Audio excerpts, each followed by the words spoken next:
घोर कलयुग होगा जब अधर्म पाप इस पृथ्वी पर सबसे ज्यादा बढ़ जाएगा।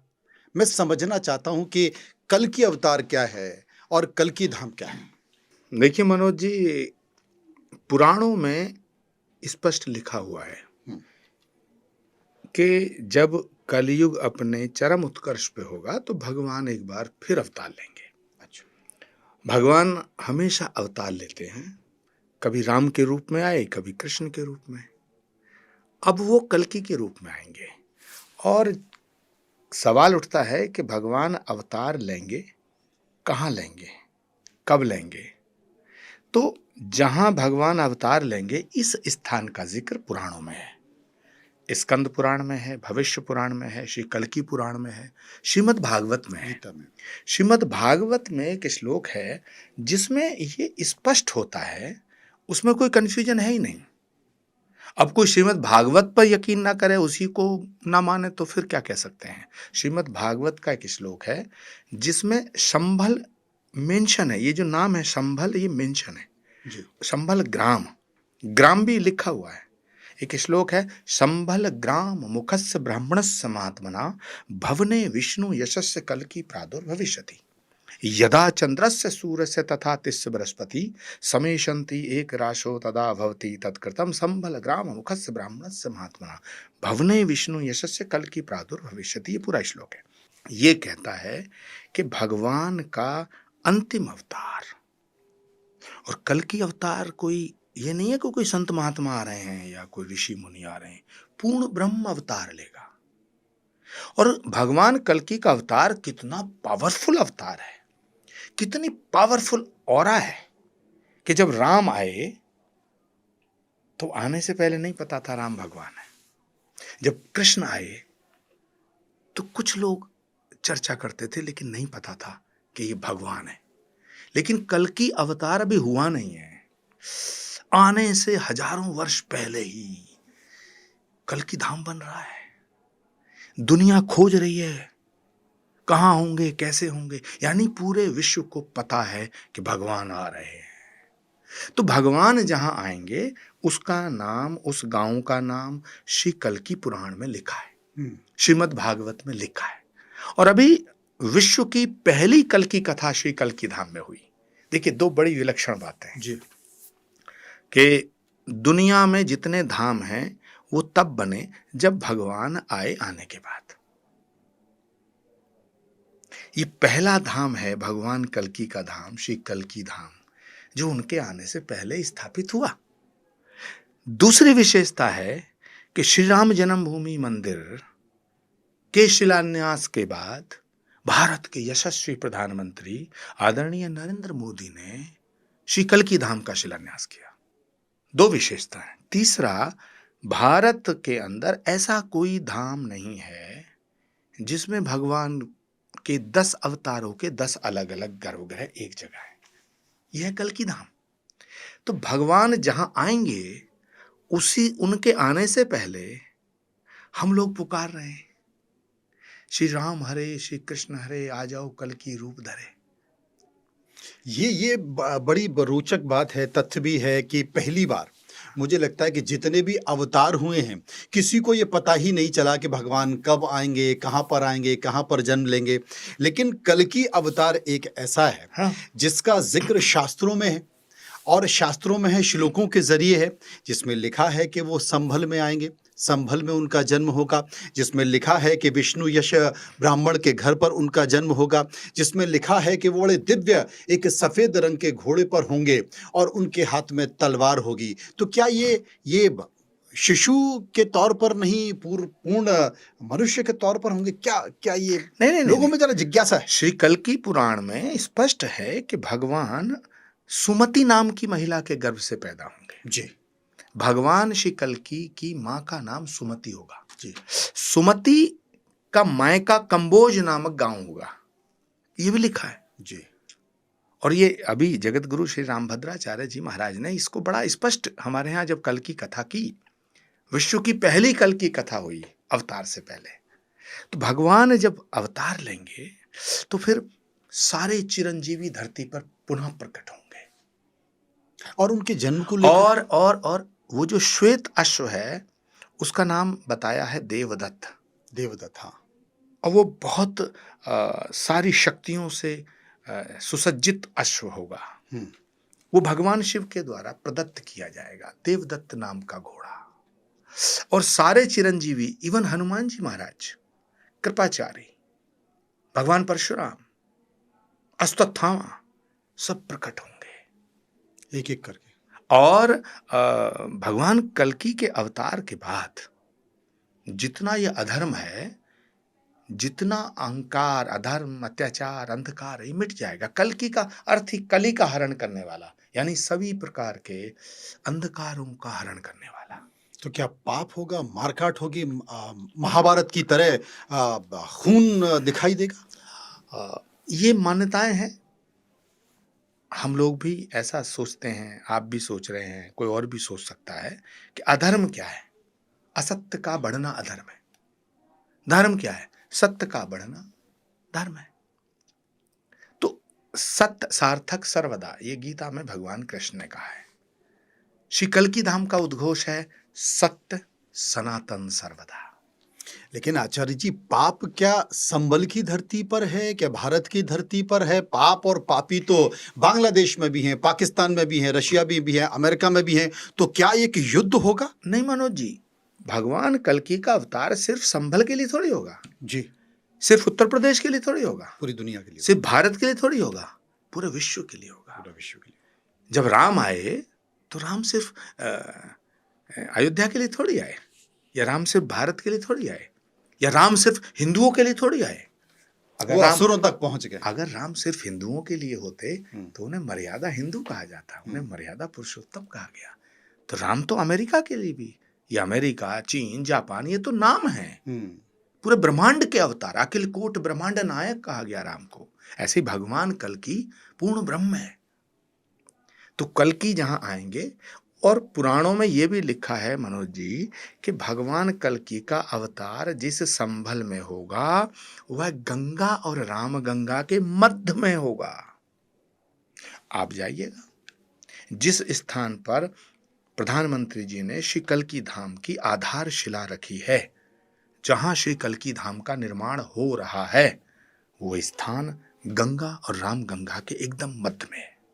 तो आचार्य प्रमोद कृष्णम, जो कि कल्कि धाम के पीठाधीश्वर हैं, पीठ के प्रमुख हैं, क्या उनका जन्म बिहार में हुआ या उनका जन्म संभल में हुआ? अगर बिहार में हुआ तो संभल कैसे आ गए? क्योंकि इसको लेकर तमाम तरह की चर्चाएं चल रही हैं। कुछ तो लोग कहेंगे, लोगों का काम है कहना।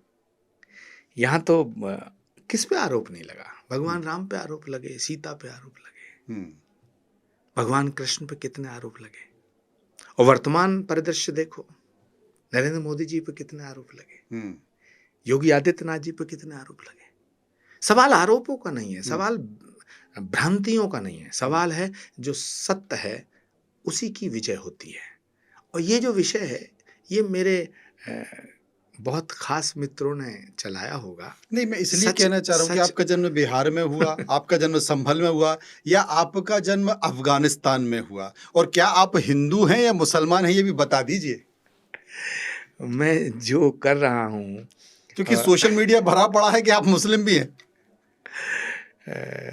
देखिए, हिंदू होना गर्व का विषय है जी, और मुझे ये गर्व है कि मैं एक सनातनी परिवार में मेरा जन्म हुआ। और मेरा जन्म जिस गांव में हुआ, मैं बहुत बड़ी बात कह रहा हूं, अच्छा, जिस गांव में मेरा जन्म हुआ उसी गांव का जिक्र श्री कल्कि पुराण में है। क्या बात कर रहे हैं आप पुराण खोलिए, श्री रामभद्राचार्य जी ने स्पष्ट किया है कि इसी गांव में सुमति का जन्म होगा, जिसके गर्भ से भगवान अवतार लेगा। ये संयोग है, ये कोई परमात्मा की परम कृपा है। मेरा जन्म एक किसान परिवार में हुआ, भारद्वाज गोत्र में हुआ, और संभल में हुआ, और संभल तहसील के एक गांव में हुआ। अब ये संयोग है। जब मेरा जन्म हुआ था तो थोड़ी पता था किसी को कि मैं बाबा बन जाऊंगा, एक सिद्ध महापुरुष थे बाबा गुरु शरणदास जी महाराज, हमारी दादी उनकी भक्त थी। उन्होंने कोई उनको आशीर्वाद दिया और कहा कि तुम्हें एक पौत्र पैदा होगा। अब कभी मैं आत्मकथा लिखूंगा तो उसमें ये बात आएंगी, उसमें जिक्र होगा, लेकिन हमारे पॉडकास्ट में आपने जिक्र इसका कर दिया, इंटरव्यू में जिक्र इसका कर दिया।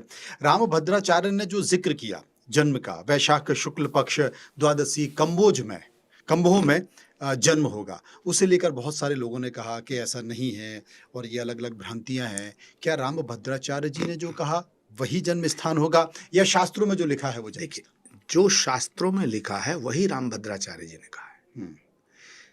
जगत गुरु रामभद्राचार्य तुलसी पीठाधीश्वर अनंत श्री विभूषित श्री रामभद्राचार्य रामानंदाचार्य हैं।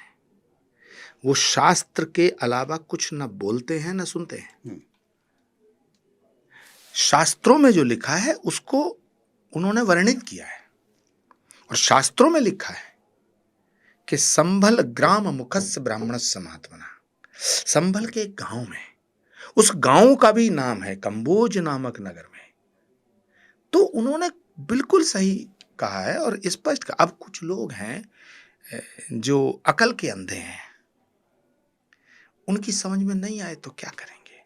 जब भगवान कृष्ण महाभारत के समय में युधिष्ठिर को उनमें भगवान नजर आया, भीष्म पितामह ने उनमें भगवान देखा, द्रौपदी ने भगवान देखा, विदुर ने देखा, इवन संजय ने देखा, लेकिन दुर्योधन नहीं देख पाया। तो ये जो आजकल के दुर्योधन और दुशासन हैं, इन्हें कोई, इनकी आंखों पे पट्टी नहीं बंधी है, इनकी अकल पे पट्टी बंधी है। राजनीति में भी ऐसे बहुत सारे दुर्योधन और दुशासन। धृतराष्ट्र तो अंधे थे और गंधारी ने अपनी आंखों पे पट्टी बांध ली, लेकिन बाकी तो सब अंधे नहीं थे, मगर सब अंधे हो गए। आपका इशारा किस तरफ है? मेरा इशारा नहीं है, मेरा मानना है। मैं इशारे कहाँ दे रहा हूं, मैं तो साफ साफ कह रहा हूं। चलिए, आप चूंकि आपने ब्राह्मण परिवार में जन्म लिया, सनातन शुरू से ही आपके अंदर था, लेकिन आपके दिलो दिमाग में राजनीति भी रही, क्योंकि बहुत साल पहले आप राजनीति में थे, उसको जीते थे। फिर अचानक ऐसा क्या हुआ कि आप आध्यात्म को जीने लगे? नहीं, आध्यात्मिक होने का मतलब ये थोड़ी है राजनीति में कुछ भी होता रहो, देश में आप चुप रहो। अच्छा, मैं स्वामी विवेकानंद की तरह बात कर रहा हूं। भगवान कृष्ण ने भी कहा है, परित्राणाय साधूनाम विनाशाय च दुष्कृताम, धर्म संस्थापनार्थाय संभवामि युगे युगे। तो ऐसा महात्मा, ऐसा ऋषि मुनि, ऐसा साधु संत किस काम का? राष्ट्र के ऊपर संकट हो और वो चुप बैठा रहे, देश में अधर्म की बात हो और वो बात ना करे, हम गूंगे भी हो जाएं और बहरे भी हो जाएं और अंधे भी हो जाएं और हम कहेंगे हम बुद्ध बन गए। वो बुद्ध बनना नहीं है, बुद्धू बनना है। तो मैं आध्यात्मिक हूं, ये मेरा प्रारब्ध है, और मैं राष्ट्र के अंदर जो घट रहा होता है उस पर अपनी बात, अपनी राय रखता हूं। ये मेरा कर्तव्य है, तो अभी ये मेरा दायित्व है, और ये दायित्व प्रत्येक भारतीय का होना चाहिए। जैसे डॉक्टर का दायित्व, इंजीनियर का दायित्व, साइंटिस्ट का दायित्व, नेता का दायित्व। ये जो आजकल के नेता है, नेता थोड़ी हैं, तो दलाल हैं सारे। ये नेता कौन है? जो नेतृत्व देने की क्षमता रखता हो। नेता मतलब ये थोड़ी खादी का कुर्ता पहन के थाने की दलाली करो और कचहरी की दलाली करो, और कभी एमएलए एमपी बनने का मौका मिल जाए तो बड़े बड़े बंगले बनाओ, बड़ी बड़ी गाड़ियों में घूमो, बड़े बड़े बैंक बैलेंस करो। तभी तो यह हाल हो रहा, हर एक के पीछे ईडी पड़ी है। तो आचार्य प्रमोद कृष्णम भले ही माथे पे टीका हो और बड़े बड़े दाढ़ी मूछें हों और साधु की वेशभूषा हो, लेकिन राजनीति दबी हुई है, कभी भी बाहर एक अलग रूप में निकल कर आ सकती है। आप गलत दिशा में जा रहे हैं। माथे पे टीका होना और साधु होना ये सौभाग्य का विषय है, लेकिन राष्ट्र के लिए समर्पित होना ये परम सौभाग्य का विषय है।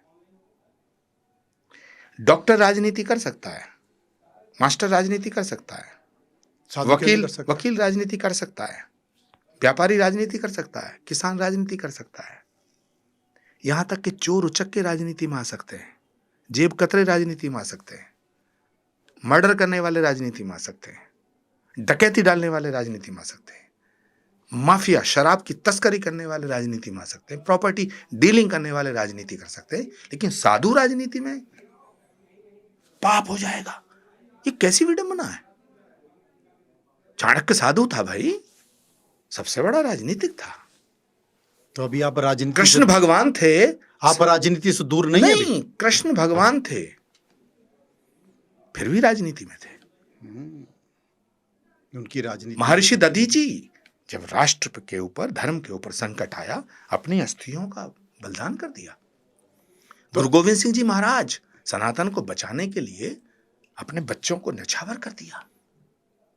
तो ऐसे लोग जो मान चुके हैं कि आचार्य प्रमोद कृष्णम अब साधु हो गए हैं, एक पीठ के प्रमुख हो गए हैं, राजनीति का अब उनसे कोई लेना देना नहीं है, वो अपनी गलतफहमी दूर कर लें।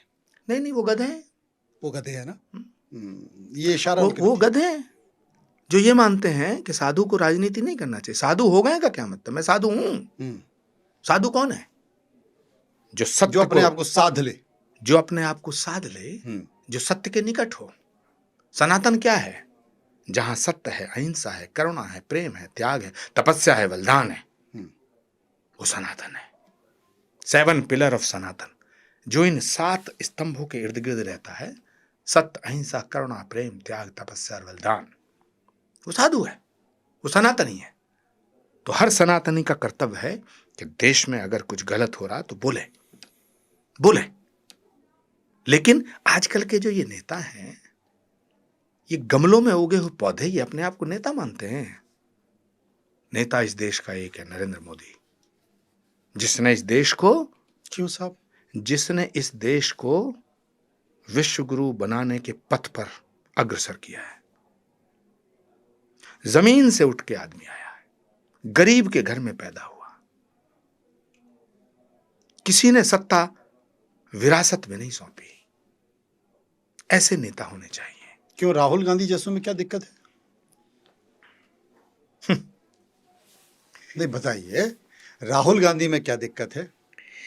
कई सौ किलोमीटर, कई हजार किलोमीटर पदयात्रा चल रहा है, इतने साल से पार्टी को संभाल रहा है, मुद्दों की बात कर रहा है, SIR पर बवाल कर रहा है, गरीबों की योजनाओं के बारे में जिक्र कर रहा है।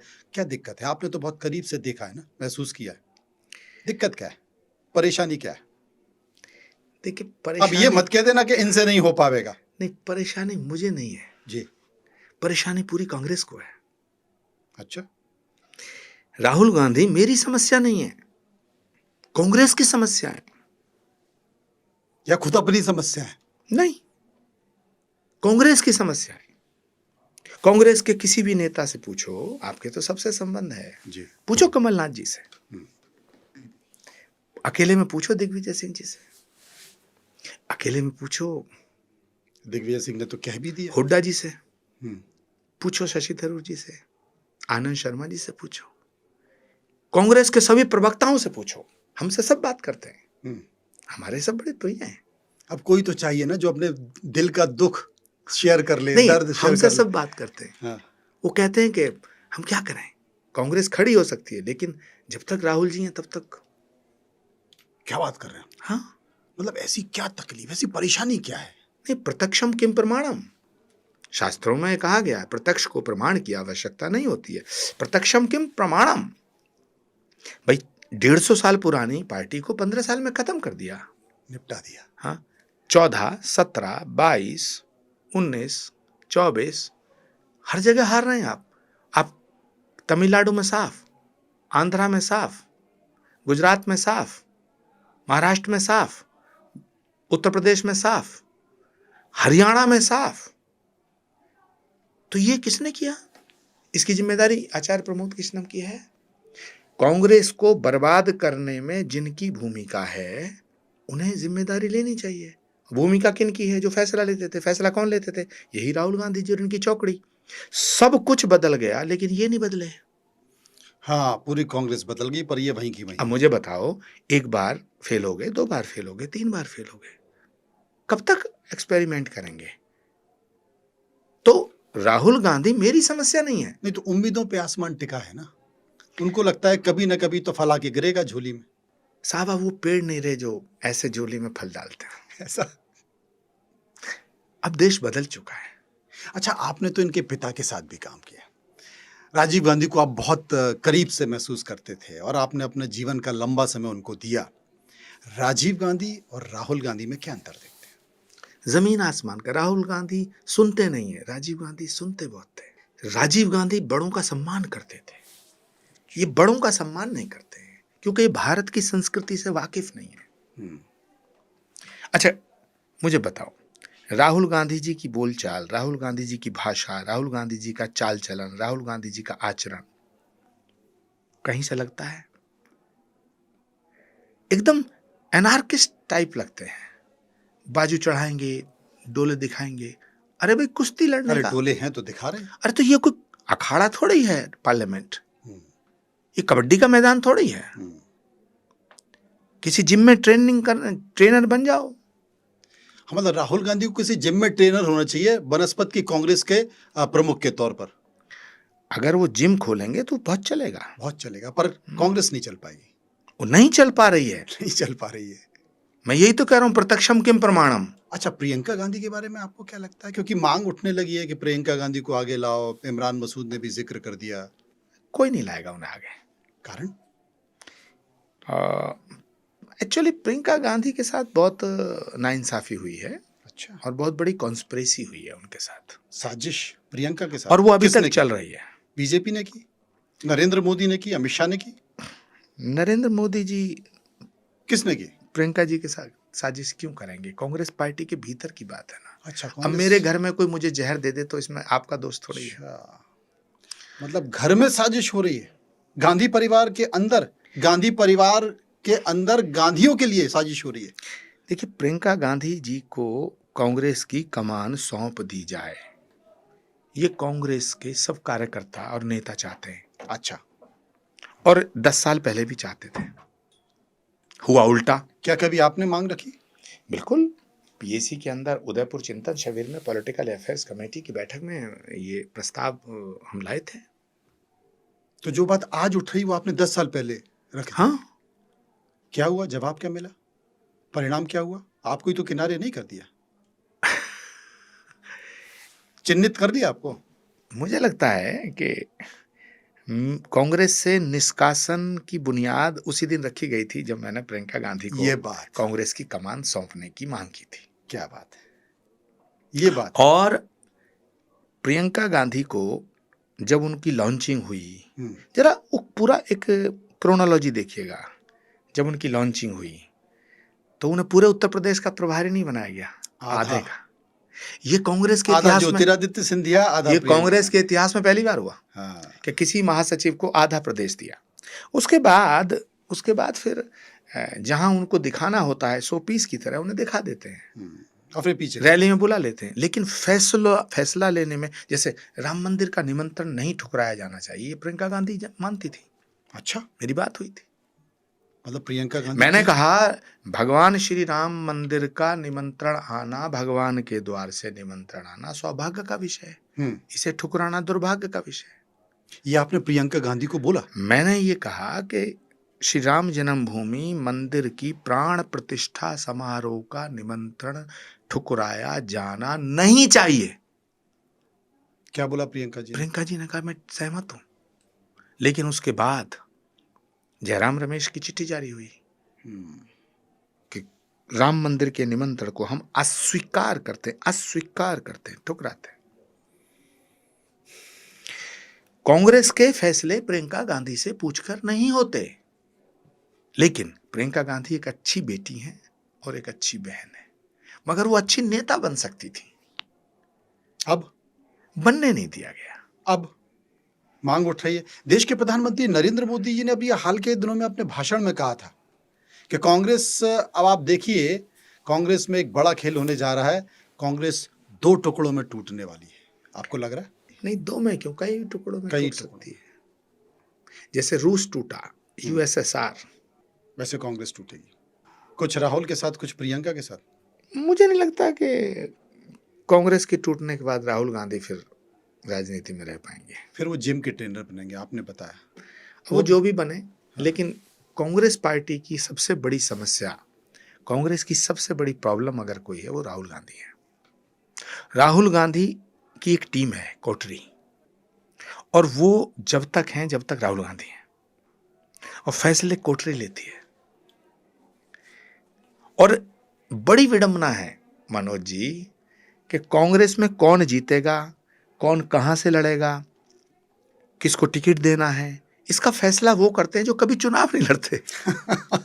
ये सबसे बड़ी बात है। दूसरी एक चीज और मैं पूछने वाला हूं, क्योंकि आज इस देश में जो राजनीति हो रही है, जो वातावरण है, वो हिंदू और हिंदुस्तान के बीच घूम रहा है।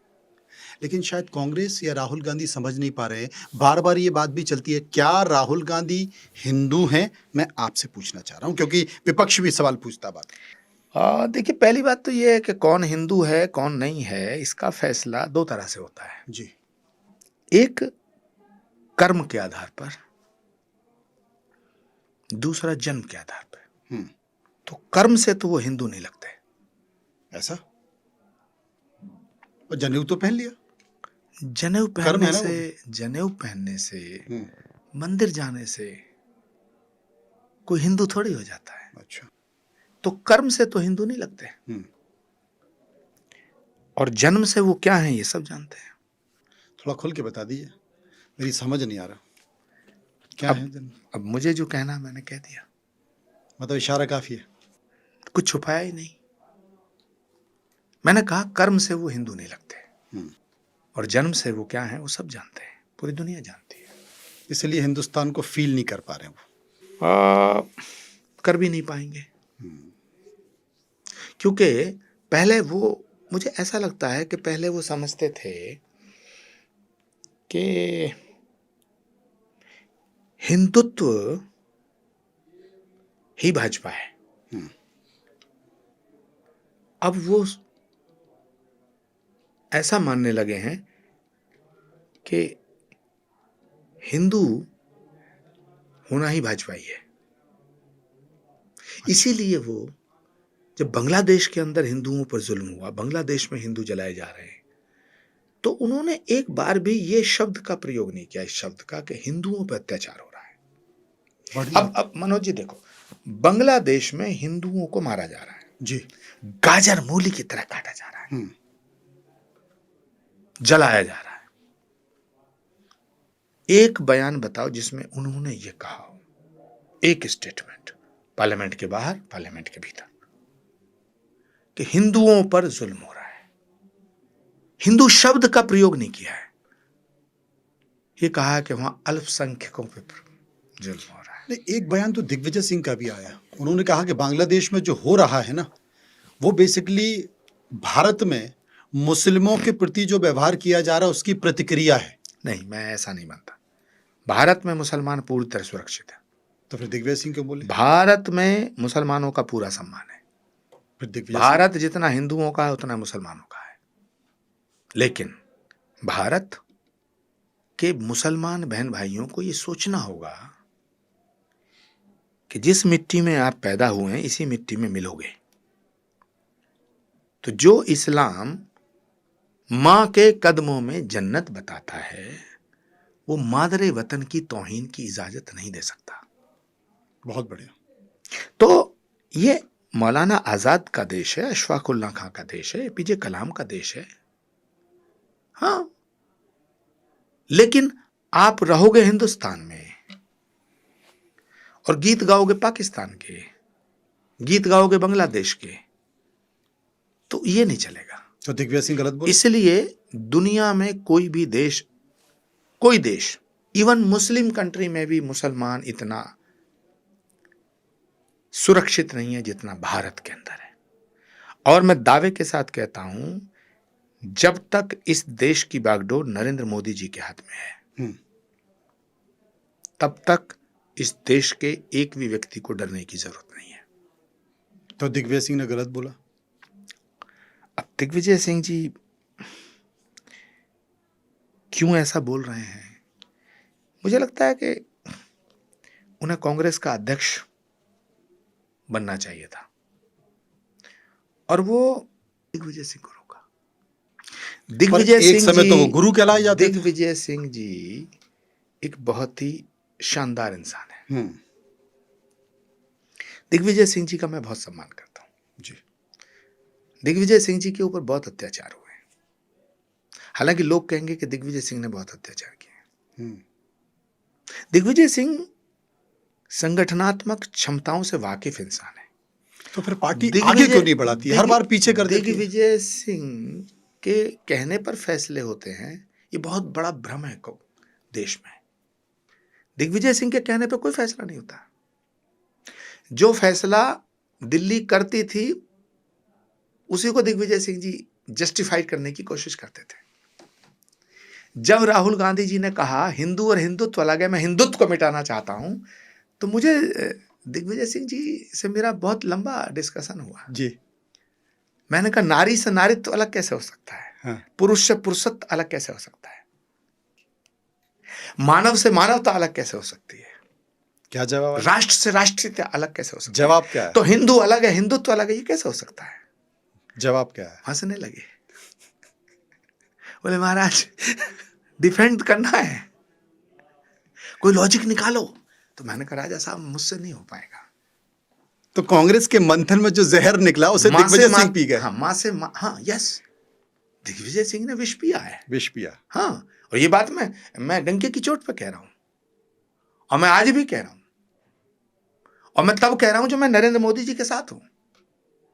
मतलब कांग्रेस का जो कांग्रेस का जो हिंदू विरोधी रवैया है, हिंदुत्व विरोधी रवैया है, वो था तो कांग्रेस का, लेकिन दिग्विजय सिंह ने उसे अपने ऊपर ले लिया।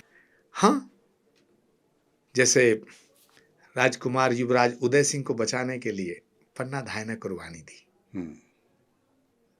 वैसे ही दिग्विजय सिंह, मेवाड़ की रक्षा के लिए, वैसे ही दिग्विजय सिंह ने दे दी। हाँ, और जब उन्हें कांग्रेस के अध्यक्ष के पद के चुनाव के लिए उन्होंने मन बनाया कि चुनाव लड़ूंगा, तो उन्हें रोक दिया गया।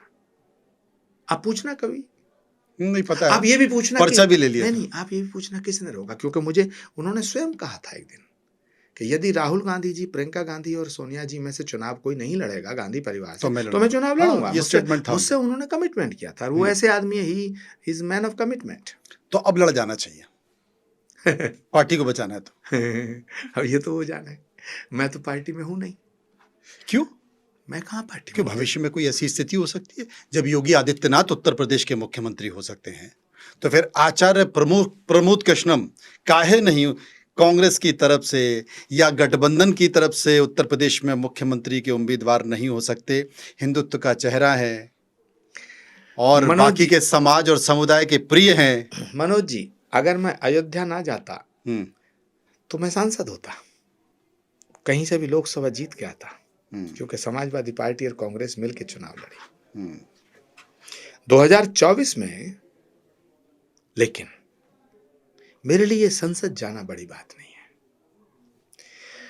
मैं राम और राष्ट्र पर समझौता नहीं कर सकता, और ये जो विपक्ष है ये रामद्रोही हो गया है।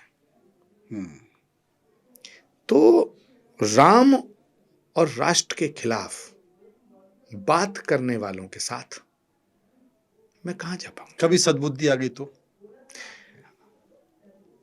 कभी सद्बुद्धि कांग्रेस में आ गई, कभी सद्बुद्धि जिसके हाथ में कांग्रेस रही उसको आ गई तो बात आगे निकल चुकी है। फिर भी थोड़ी बहुत बची है। रावण को मंदोदरी ने भी समझाया था और विभीषण ने भी समझाया था। अभी लेकिन तीर नहीं लगा ना। विभीषण ने भी समझाया था और रावण की पत्नी मंदोदरी ने भी समझाया था, अंगद ने भी समझाया, फिर हनुमान जी ने समझाया। एक मौका तो ऐसा आया कि मेघनाथ ने समझाया। मेघनाथ ने कहा कि पिताश्री, मैंने आज का युद्ध देखा है, मैंने जिन जिन शक्तियों का प्रयोग किया उन्हें कोई सामान्य प्राणी झेल नहीं सकता, इसलिए लक्ष्मण और राम सामान्य मानव नहीं है।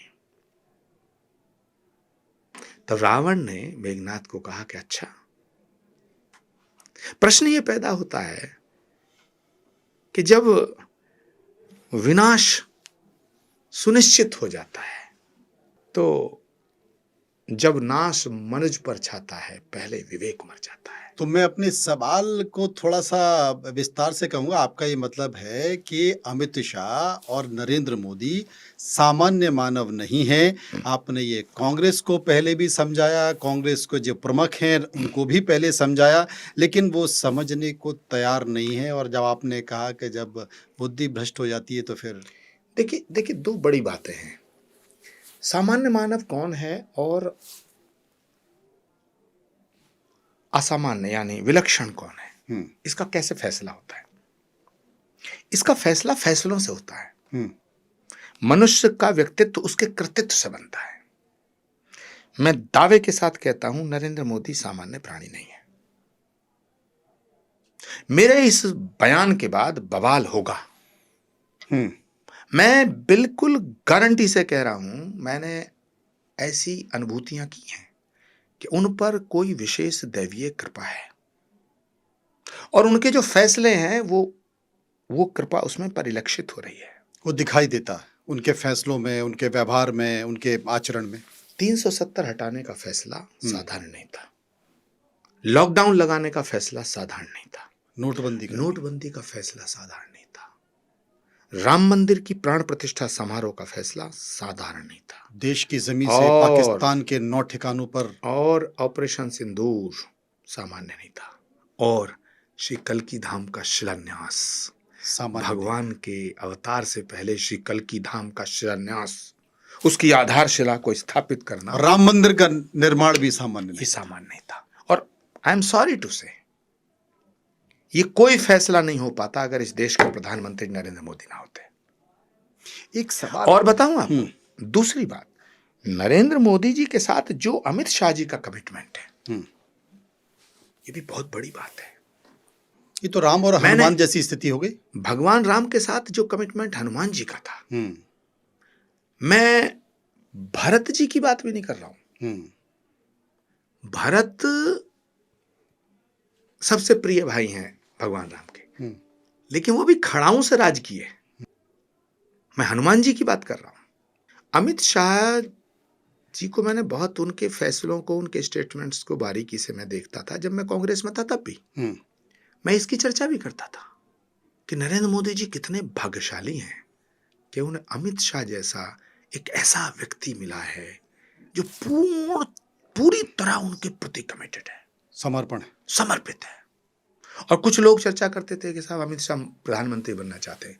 भाई, प्रधानमंत्री सब बनना चाहते हैं, लेकिन मैं दावे के साथ ये कह सकता हूं अपने अनुभव के आधार पे, ये वक्त मेरी कभी अमित शाह जी से बात नहीं हुई, मैं समझ गया। ये वक्त भी बताएगा, लेकिन ये वक्त तय कर देगा कि देखिए अमित शाह प्रधानमंत्री नहीं बने या नहीं बनेंगे। नहीं, मैं ये नहीं कहना चाह रहा। मैं ये कहना चाह रहा हूं नरेंद्र मोदी जी के रहते हुए वो इस विषय में सोचते भी नहीं। बिल्कुल सही। ऐसा कमिटेड व्यक्ति जी, ऐसा विद्वान और टारगेटेड, हाँ, शार्प शूटर कह सकते हैं, एकदम वो मोदी जी को मिला। तो ये संयोग है, और ये सहज नहीं होता। मैं ये कहना चाहता हूं, ये दैवीय, एक तो नरेंद्र मोदी जी के फैसले, ऊपर से अमित शाह जैसा एक व्यक्ति, उन्हें पूर्णतः समर्पित। भाई, जरा से संकट में लोग भाग जाते हैं। यहाँ तो अमित शाह को क्या कुछ झेलना पड़ा, है ना, क्या कष्ट झेलना पड़ा, तो मुझे जेल जाना पड़ा, उसके बावजूद साथ नहीं छोड़ा। तो मैं ये कहता हूं ऐसा कमिटमेंट किसी और पार्टी में नहीं है। एक सवाल है, ऐसा कमिटमेंट किसी और नेता के साथ किसी दूसरे नेता का नहीं है। वाकई ये मैं भी महसूस करता हूं। एक सवाल है, पश्चिमी उत्तर प्रदेश की जो राजनीति है वो संभल के इर्द गिर्द घूमने लगी है। हरिहरनाथ मंदिर, कल्की धाम और विष्णु का 10वां अवतार, ये प्रयोगशाला है या महज संयोग? नहीं, मैं नहीं ऐसा मानता कि पश्चिमी उत्तर प्रदेश की राजनीति संभल के इर्द गिर्द घूम रही है जी। संभल वो स्थान है जहां भगवान का अवतार होगा, तो पूरे देश की राजनीति वहां उसके इर्द गिर्द घूमेगी। संभल केंद्र होगा, निश्चित होना चाहिए। जैसे एक जमाने में हस्तिनापुर, ऐसे ही संभल। इसलिए हमने आपको बुलाया और इसलिए हम आपको सुनना चाहते थे, समझना चाहते थे कि 10वां अवतार क्या कहता है, कल्की धाम क्या कहता है, संभल क्या कहता है, आपके मन के भाव जो अंदर है वो क्या कहते हैं, और इस बीच राजनीतिक पार्टियों की चर्चा भी। मनोज जी, सनातन का संबल है संभल। होए क्या बात है। बहुत और बड़ी जब बात प्रधानमंत्री जी पिछले वर्ष श्री कल्की धाम का शिलान्यास करने हमारे यहाँ आए थे, जी। संभल की पावन धरा पे जिस दिन से नरेंद्र मोदी जी के चरण पड़े हैं, हुँ, उसके बाद संभल की एक विलक्षण पहचान पूरे विश्व में हो रही है। उससे पहले संभल को कौन जानता था? कौन जानता था? हुँ, लेकिन पिछले वर्ष फरवरी में जब प्रधानमंत्री नरेंद्र मोदी आए, उसके बाद देखिएगा, ये भी एक दैवीय संयोग है। दैवीय तो संयोग। ये सारी चीजों को जोड़िए आप। और प्रधानमंत्री जब आए थे, तो मैंने एक उद्घोष किया था, एक जयकारा लगाया कि अवधपुरी से कल्की धाम। हाँ,